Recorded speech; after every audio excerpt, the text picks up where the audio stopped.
Has moved. Shut in.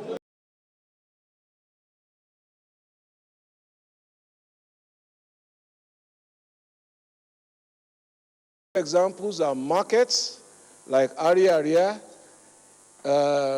Sura, markets in Ibadan, markets in Ondo, and by the time I left the ministry, we had set out a clear roadmap for 350 markets.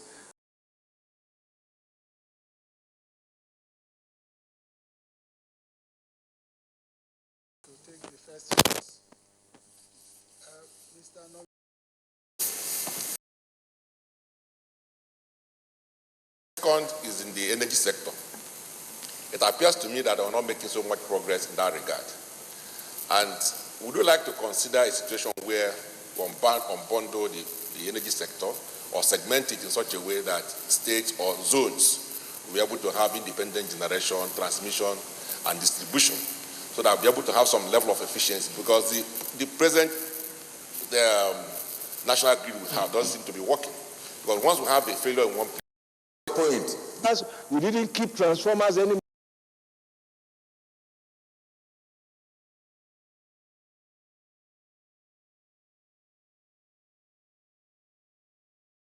That was now the business of private sector. By that law, the ministry was restricted to policy and directives. And the regulator was NERC, the Nigeria Electricity Regulatory Commission. So they issued licenses. They could sanction the licenses for non-performance. Not the ministry, not any of the ministers. That was clear by your law. Our role was to issue policy. So some of the things I've spoken to you about today were the result of some of the policies we made, recommendations we made, not only to the regulator, but also to our employer, the government. And let me also say, sir, that the Constitution as amended, I believe in Article 13, 14, and 15 of the second schedule, which is the concurrent list, clearly makes provision for states to participate in power, contrary to the wide-held belief that states cannot.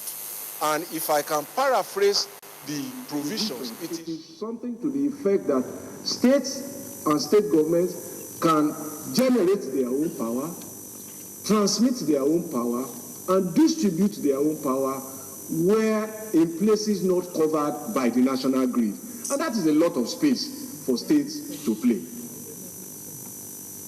And they can also form their own state power authorities. The Constitution makes that very clear.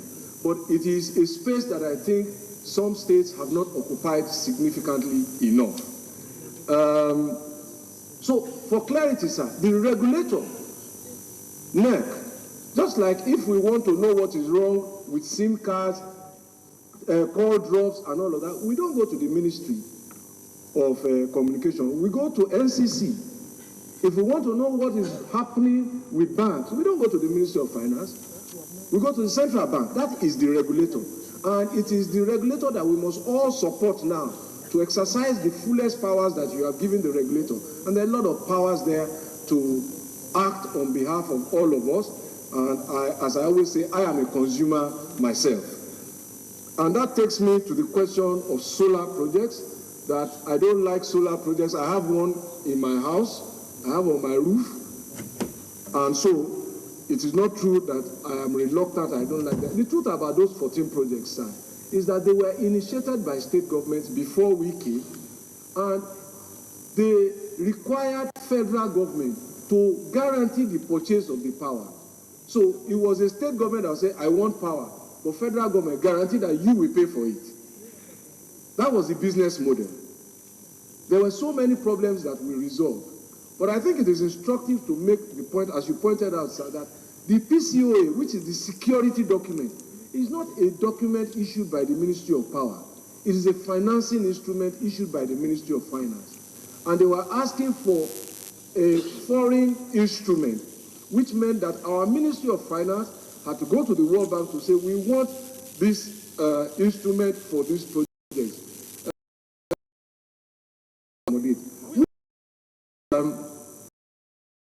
All of us, and the to say piling water. Minority Leader. To the southeast. What is the reason for this?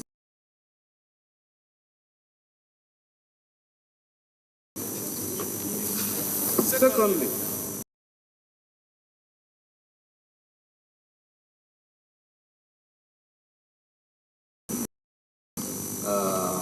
For coming for the Senator.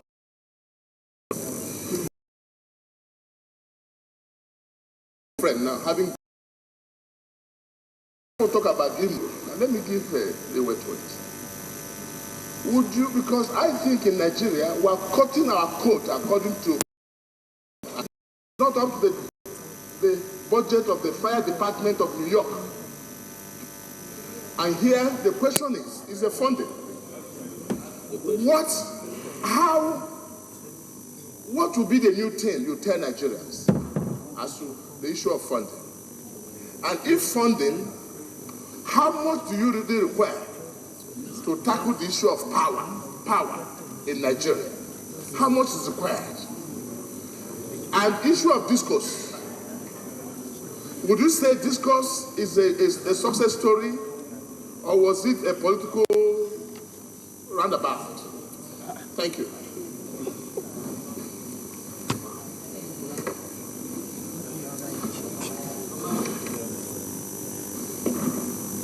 Senator Sadiq Suleiman Omar.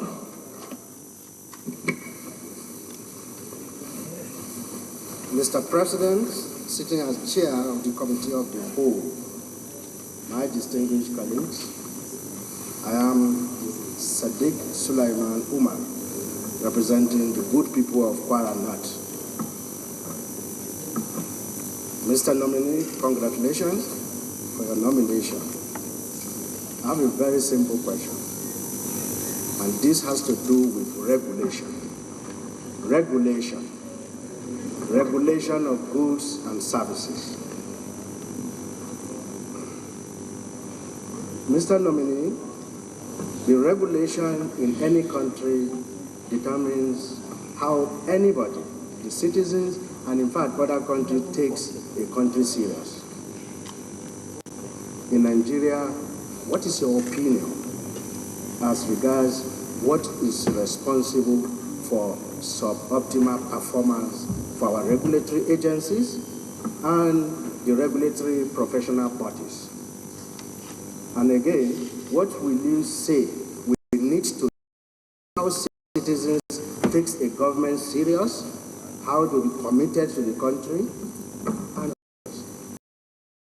I represent the good people of Niger North.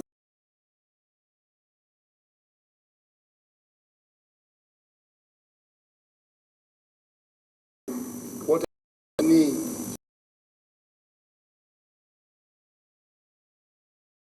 and distribution have been private. Speak to government.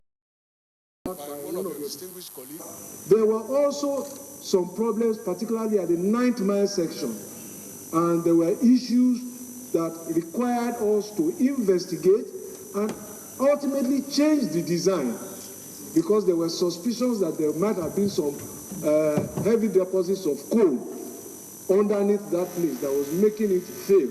So we have resolved all of those problems now. The most difficult section, if I remember, was the Amansia Umuyan section. I was there, and I think they were surfacing it in December, and I think I sent a team there. On the day I was supposed to go there, I couldn't get there because of bad weather, because I was to connect from Port Harcourt. And my team were there, and I think this was in May, and our contractors were still working. But trust me, once contractors run out of money, they will stop work. Contractors don't keep iron rod, they don't keep cement, they don't keep bitumen, they don't keep laterite. They don't keep gravel or asphalt. They order them when we pay them. So, and except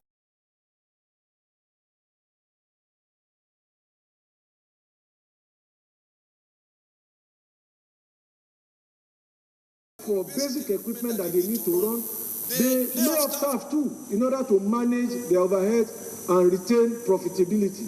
So that is the big elephant in the room of Nigeria's infrastructure. How do we fund that? And I think it's a matter all of us can benefit from each other's experience and learning. Distinguished Senator Abo, I am not the minister that was responsible for rail. It was under the Ministry of Transportation. But I recall what my colleague used to tell us at the time, that the cost of the rail from the southeast and south-south through to Maiduguri, which was within his contemplation always, was something he was very passionate about, was going to cost us multiples of billions of dollars. If I remember off the top of my head, we were looking, I think, about something like 12 or 21 billion dollars, and I don't want to be quoted on this, but there was a lot of money. And here we are, the money was supposed, the funding for the current one has come from the Chinese. We are looking to raise about $5 billion from the Chinese, from Mambila, and all that China has put during the FOCAC lending to the whole of Africa was just $60 billion for 53 countries. So it is a possibility, and I think the way to look at things is that something has started, and therefore if we do one, we will do two. If we do two, we will get to 4, and get to 8, and get to 16. Michika and Madagali, I think the point I want to make here is that they are examples, what you feel, what your community feels, are strong reasons, strong examples of why we must all come together instead of beating drums of war. Because when war happens, this is what you see. In my interactions with the Army Corps of Engineers, because our contractors were leaving the place, they said they couldn't work there. So what we did was to call in the Army Corps of Engineers to come and take over these roads. And we then found out that it was even some of our own military who blew up the infrastructure as a strategy for containing terror. So when war breaks out, people are not, those who fight wars are not concerned about healthcare, well-being. Unfortunately, it is men, it is women and children who are the first victims. And then our infrastructure is destroyed. So you cannot recognize cities like Homs in Syria and Baghdad in Iraq anymore. They've been leveled by war. And what happens thereafter is a rebuilding process. And I think that it is important that all of us must learn from what happened in 1966, what it led to, and what followed after, a national reconstruction project. And I think that's what we have started with the Northeast Development Project. And I hope the lessons of the pain will endure and take us towards the path of brotherhood and peaceful coexistence. Thank you. Distinguished Senators Oluremi Tinubu, Senator Adiola Solomon Olamelekon, and Senator Zikiri Adebayo Oshinowo, you have your turns now.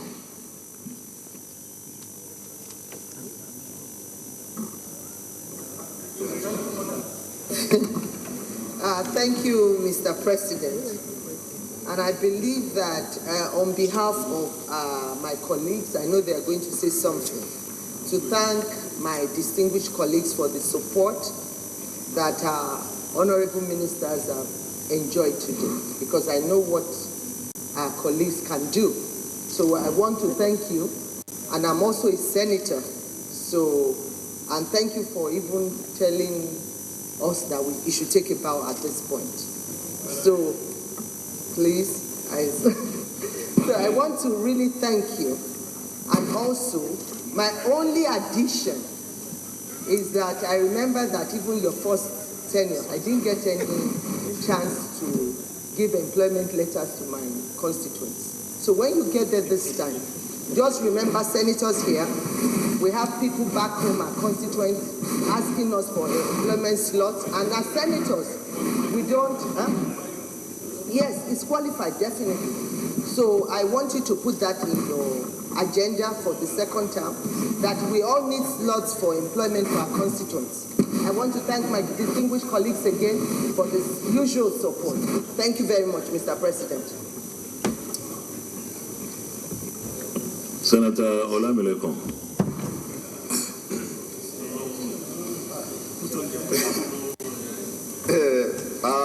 Mr. President of the Senate, sitting comfortably as the chairman, very distinguished colleague, let me say that it has been a very, very revealing and very, very good discussion between the Senate and the ministerial nominee.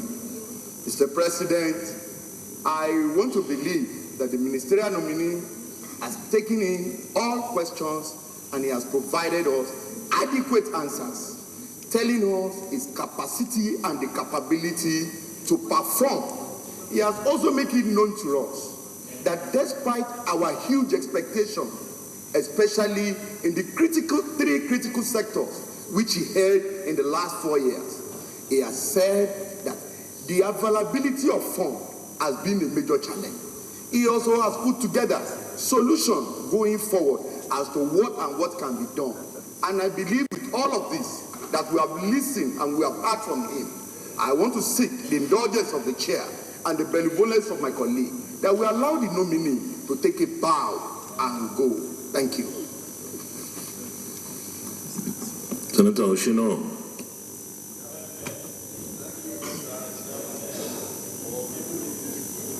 Mike. Thank you, Mr. Chairman, for giving me this privilege. I thank you. I thank my senior colleague, the ranking. I am almost fed up of ranking. Even in Turkey, you call us in a ranking order. So I must thank you for calling me at last. However, Mr. Chairman and distinguished colleagues, I'm happy to be here and I'm fulfilled today to be part of it.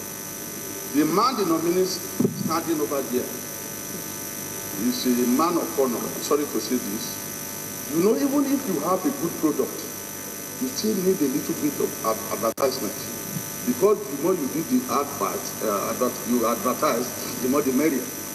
The man standing here, he was governor of Lagos State. That is a known fact. It's a golden fish.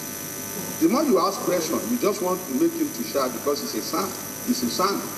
It's a son with sound mind, so he can take care of the question. But where I'm going, the man is a lover of democracy. And why I must say this is because of past what he contributed in the last 8-9 years to the development of Lagos and Nigeria in general, and of course to the parliament. I will not forget so soon the issue of megacity in Lagos. Everybody all over the world, they are agitating, looking, planning for their state to be a megacity. And this is a state, it's a status. You don't buy it at mall. It's a status, you earn it. It is possible in Lagos, the megacity, because of the role it played. It's one of those who make things happen in Lagos. And that singular effort, I'm sorry, to measure a state as a megacity, it is not by your population, as you know. I'm sorry. You have to, Mr. Chairman.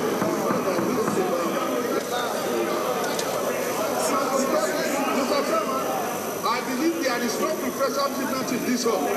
If you can save others from immunization, I think you have to save me too. I'm saying this with, thank you, sir. I'm saying this with all assumption. Because for a state to be megacity, all of the states, all federal states in Nigeria want to have a megacity. It is being combined by your IGR, by your population, including the infrastructure. Without infrastructure, with your population IGR, they can't keep the status of megacity. Now, where I'm going with this, Mr. Chair, where I'm going with this, we are not even any longer discussing megacity in Lagos. We have metamorphosed to the position of smart city, the lack of Europe and Dubai. So if this man can be member of those who play that role. I think if they are the anything worthy, you are a worthy person. It's a straightforward person, honest person to take the microphone. To do becomes an honorable minister, whether it's in works or elsewhere, because I'm sure most of us have issues coming from his sojourn as Minister of Power, Housing, Works and Housing. So I want to appeal to all of us that we should.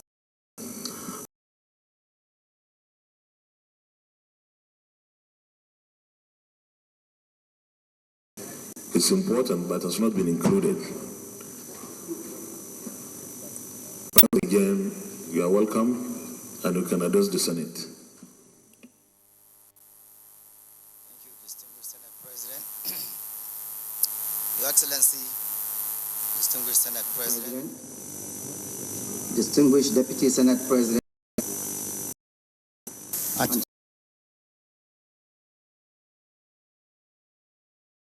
Education.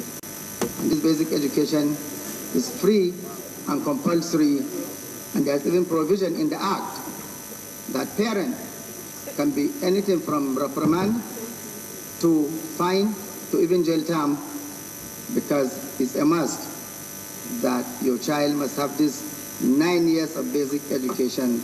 That's primary 1 to 6 and junior secondary 1 to 3. Thank you.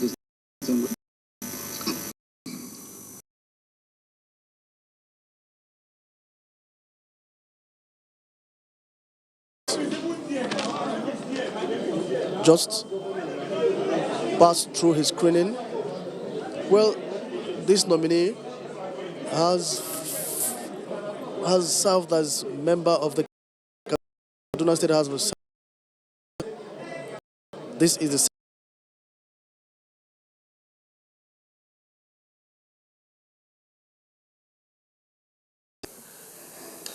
She has that legislative background that we have given concession for. Second, she is one of our Amazons, a female nominee, and this chamber is very, very gender sensitive. We believe that Mr. President has made the right nominations for all our women or female nominees. Great ladies, very brilliant, and I will stop at that. Continue.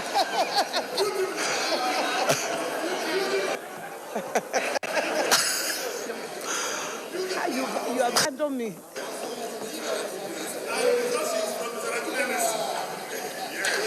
I'm not sure about that. Wish you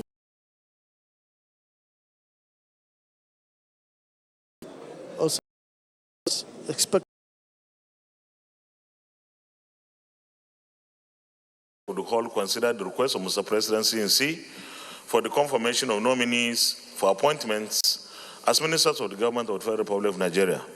The nominees answered questions from distinguished senators on a number of topical issues. The nominees screened are Babatunde Raji Fashola from Lagos, Dr. Mohamed Mahmoud from Kaduna State, and Senator Bemishola Rukayet Saraki from Kwara State. As ministers of the government of the Federal Republic of Nigeria, is this a true reflection of what transpired in the Committee of the Hall? Leader of the Senate. Mr. President, sitting in the chair, given the regulations and the decisions taken by the Senate to suspend proceedings around 1 o'clock for 1 hour break, I rise to move that the Senate so suspend its proceedings and reconvene at 2 o'clock prompt. I so move. Minority Leader. Mr. President, I support the motion that as ably moved by the Majority Leader. Distinguished colleagues, before I put the question, we need to come back at exactly 2 because we still have 6 nominees to screen today. So if we are able to come back at 2, we stand a chance of finishing the list. For this, those in favor that we suspend plenary till 2 p.m. say aye. Those against say nay. The ayes have it.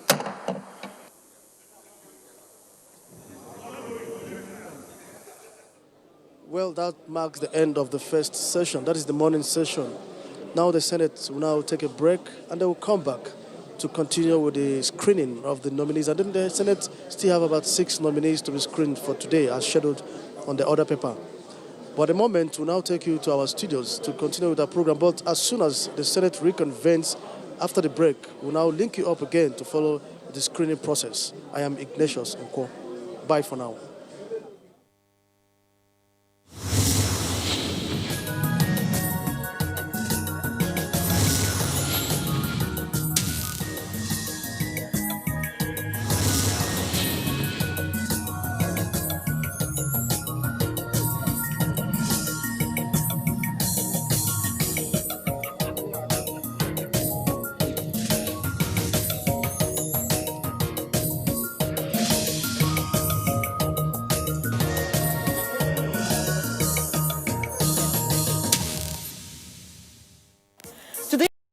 We will be talking about bullying.